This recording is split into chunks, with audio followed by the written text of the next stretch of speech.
superhero characters, Marvel characters. So first of all, let me just open this. I hope everybody can connect and recognize these 4 characters. आज अगर हम लोग mic on रखते तो शायद आप में से काफी सारे लोग इमीडिएटली पहचान के मुझे बता देते क्या है, but I am assuming like this is Spiderman, this is of course Hulk, क्योंकि हल्क से ज्यादा हल्की और बल्कि कोई नहीं है इस कॉमिक वर्ल्ड में. एंड दिस ऑफ कोर्स इसके हाथ में एक शील्ड है, and you see this small tentacles and this belt. तो ये है captain America, and without any doubt this is Batman.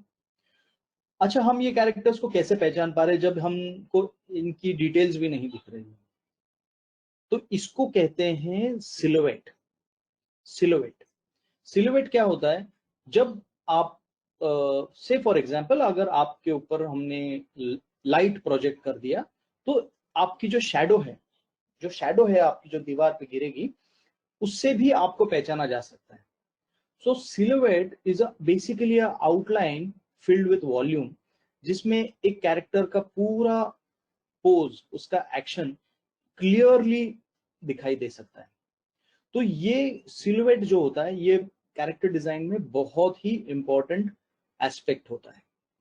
अगर आप ये सोच रहे हो कि कैरेक्टर्स को डिटेल में बनाने से ही वो एक इंटरेस्टिंग कैरेक्टर बन सकता है, तो ये this is not completely right. अगर आपका बेसिक जो स्ट्रक्चर है वो अगर इंटरेस्टिंग ना हो या वो अगर उतना क्लियर ना हो, तो फिर उसके ऊपर आप अगर डिटेल्स कंस्ट्रक्ट करोगे तो उसका फाउंडेशन स्ट्रांग नहीं होगा, वो कैरेक्टर उतना अपीलिंग नहीं लगेगा, चाहे जितना भी आप उसके ऊपर डिटेल्स या कलर्स या शेड्स डालो.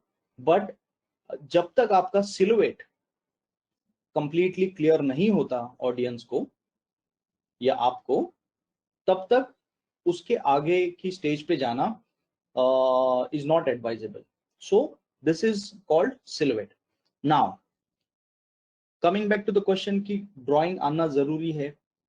ड्राइंग आना जरूरी नहीं है, बट अगर आपको ड्राइंग आ सकता है, अगर आप प्रैक्टिस करो, ड्राइंग कोई बहुत मुश्किल आर्ट नहीं है, ये देखने की और प्रैक्टिस करने वाली आर्ट है, जो कोई भी आदमी जो देख सकता है और जो एक पेंसिल को हैंडल कर सकता है, वो कोई भी आदमी कैरेक्टर डिजाइन कर सकता है. और इसलिए इसके लिए सबसे इंपॉर्टेंट चीज ये है, 2 चीजें मैं बोलूंगा इसके लिए इंपॉर्टेंट है. पहला चीज है ऑब्जर्वेशन, राइट? और ऑब्जर्वेशन के साथ साथ